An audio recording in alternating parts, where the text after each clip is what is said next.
Bonjour, on se retrouve pour une nouvelle vidéo, donc l'analyse de l'action Vinci. Alors on va démarrer par l'avertissement. Je ne suis pas conseiller financier. Cette vidéo n'a pas pour but de vous proposer un placement financier ou un quelconque conseil d'achat, mais uniquement un but pédagogique et de partage. Vous restez responsable de vos investissements.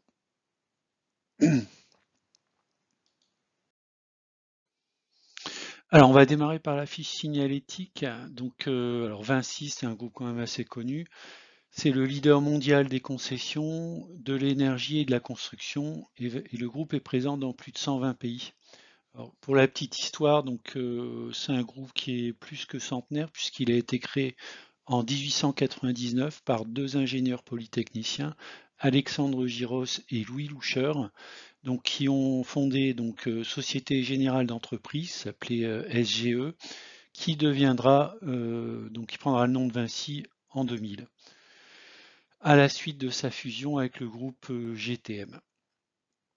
Alors aujourd'hui, Vinci, c'est 271 648 collaborateurs pour un chiffre d'affaires en 2022 de un peu plus de 61 milliards d'euros. Alors vous avez une répartition géographique du chiffre d'affaires. La grosse partie du chiffre d'affaires donc est réalisée en France, 45%.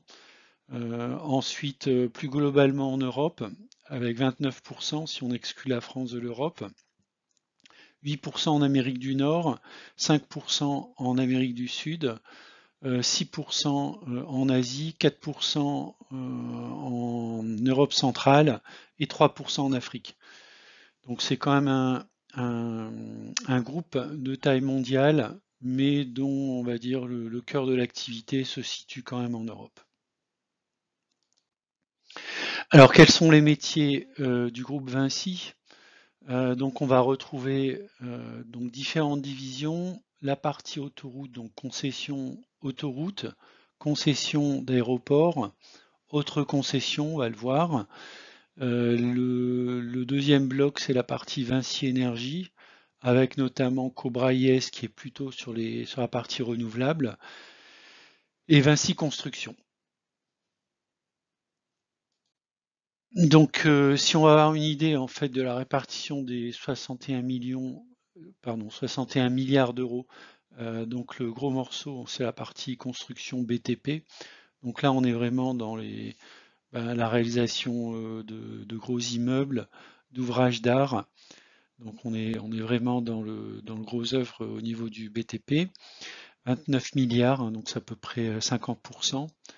Ensuite, vient donc la partie énergie, donc Vinci Énergie avec un peu plus de 16 milliards, plus la partie donc ingénierie et énergie renouvelable avec Cobra IS, un rachat relativement récent.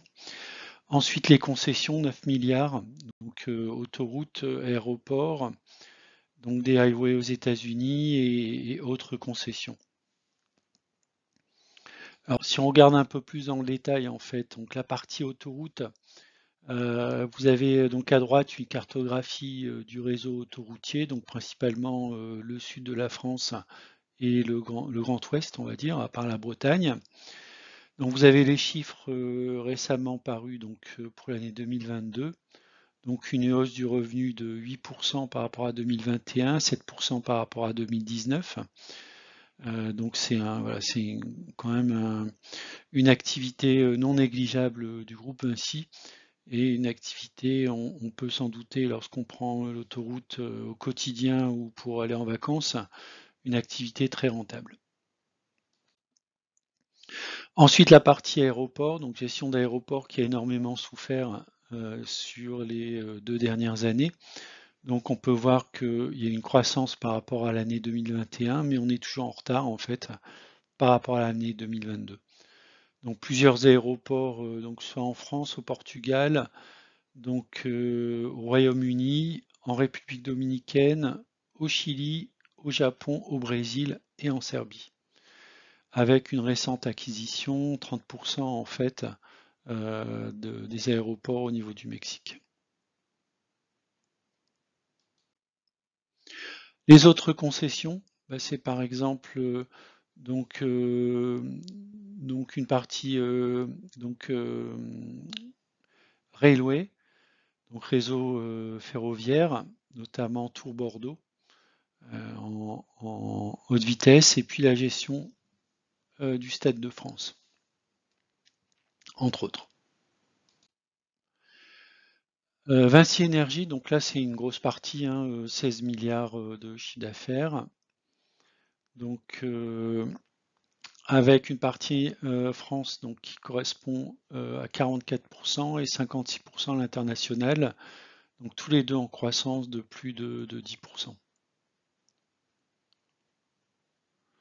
Voilà, donc c'est vraiment une chose qui se développe. C'est l'une des raisons pour lesquelles l'un de ses concurrents maintenant principaux, c'est Bouygues, avec notamment le rachat d'Equans.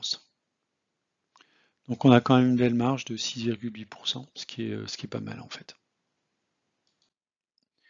Cobra IS, donc là c'est le petit focus en fait sur la partie énergie renouvelable, notamment les panneaux photovoltaïques solaires, avec quelques réalisations.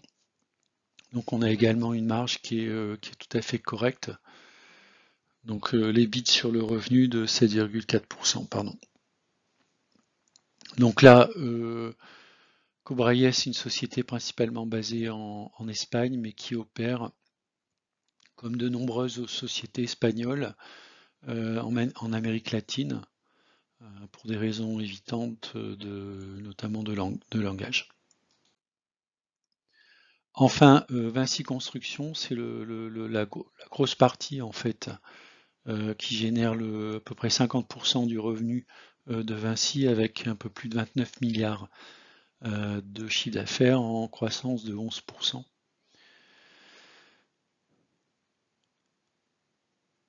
Donc voilà, avec 45% en France, 55% à l'international. Donc c'est quand même le gros morceau est quand même réalisé en France.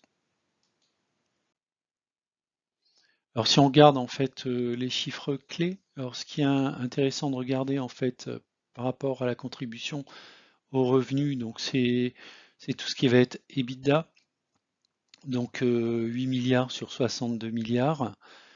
Au niveau donc du résultat net, on peut voir qu'on a un résultat net qui a retrouvé la croissance, notamment qui était perdue sur l'année 2020, donc il y a un redressement 2021. On voit maintenant que l'année 2022, on est repassé très largement au-dessus de l'année 2019.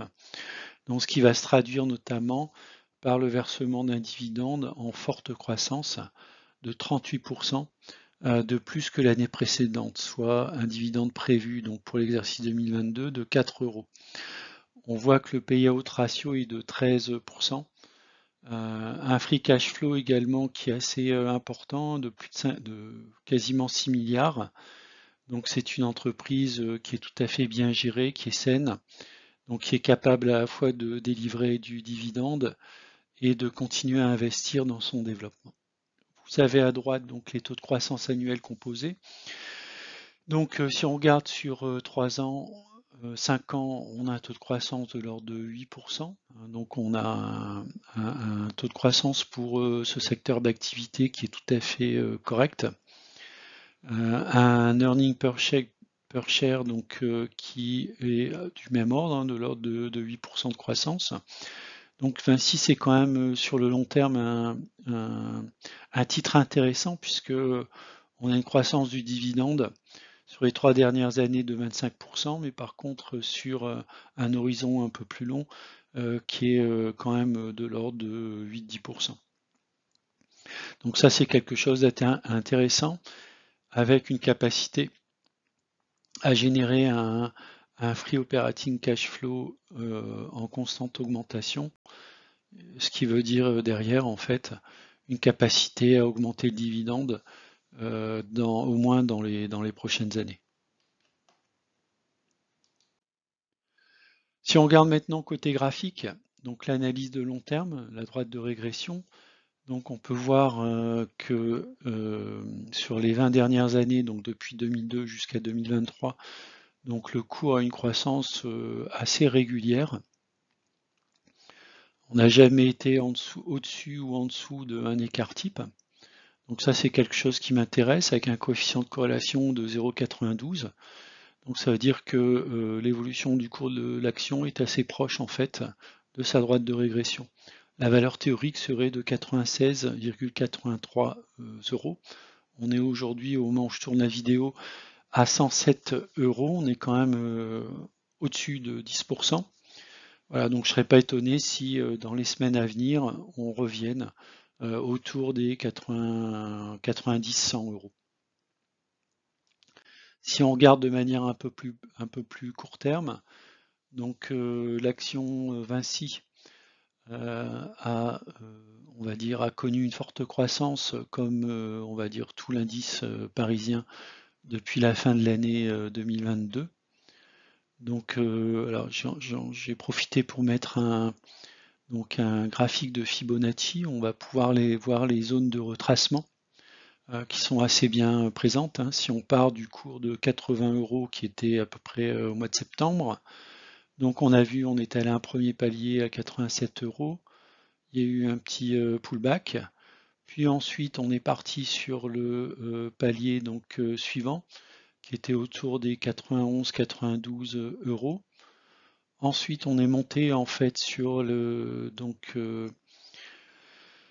98-100 euros. Puis ensuite, on est revenu sur la zone de Fibonacci des 61%, donc autour des 92 euros, pour ensuite complètement exploser jusqu'à la zone des 102-103 euros. On est resté un petit moment, puis ensuite on est allé au palier suivant avec un max autour des 109-110 euros. Actuellement, on a une petite figure en fait de retracement. Voilà, donc on va peut-être retourner autour de la zone des 100-102 euros. Pourquoi pas même redescendre sur une zone de consolidation qui correspondrait à peu près en fait au prix théorique. Voilà, donc moi mon PRU il est à 86 euros, donc ce qui est un PRU tout à fait intéressant. Voilà, je suis pas sûr qu'on va retourner sur mon PRU, donc je risque de renforcer mes positions en fait sur le moyen long terme lorsqu'on va retracer en fait sur Vinci. Alors quels seraient les points d'entrée? Donc on a une valeur théorique sur la droite de régression de 96,83 euros. Donc on peut tout à fait revenir sur cette valeur théorique dans les jours, dans les semaines à venir. Alors si on est un peu pressé, on peut peut-être attendre un retour sur les FIBO 0,23% qui se situerait autour des 102 euros. Ou alors si on est un peu plus patient, en dessous de la valeur théorique, on aurait également un bon point d'entrée autour des 91 euros, qui serait une zone de retracement des 61% par rapport à son niveau le plus bas. Voilà, donc on pourrait, au cas où l'action continue de monter, on pourrait effectuer un allègement autour des 1 sigma, hein. Même si historiquement on n'y est jamais allé. Voilà, donc on pourrait alléger autour des 120, 125 euros. Voilà, donc pour ma part, j'ai des positions donc, sur Vinci sur le long terme. Donc j'ai une ligne de 11 actions à 84 euros. Oui, c'est mon prix de revient, donc j'ai mis 86. Donc 84 euros, c'est mon prix de revient. Pardon, donc 86 euros, c'est mon prix de revient, effectivement. J'ai mis un ordre d'achat 84 euros. Voilà, donc qui se situe en fait un peu en dessous du prix de revient. Mais bon, c'est pas exclu que en fonction du comportement ou du retournement des indices, que je me renforce soit sur la zone des 100 euros, peut-être un petit peu en dessous, ou éventuellement sur un retour en fait autour de la droite de régression, soit 96 euros. Voilà, donc j'espère que cette vidéo va vous aider à vous positionner éventuellement sur Vinci. Et voilà, je vous remercie d'avoir regardé la vidéo et je vous dis à bientôt. Au revoir.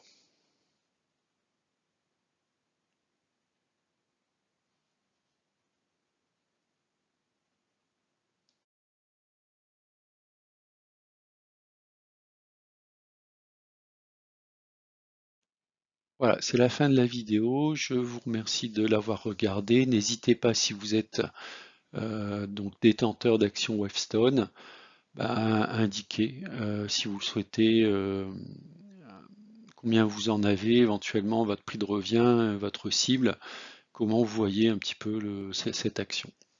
Ou éventuellement, si vous avez d'autres actions similaires, donc dans le domaine du conseil, qui vous semble beaucoup plus approprié de détenir, notamment dans le cadre du PME, du PEA-PME. Je serais très intéressé d'avoir votre retour. Je vous dis à bientôt. Au revoir.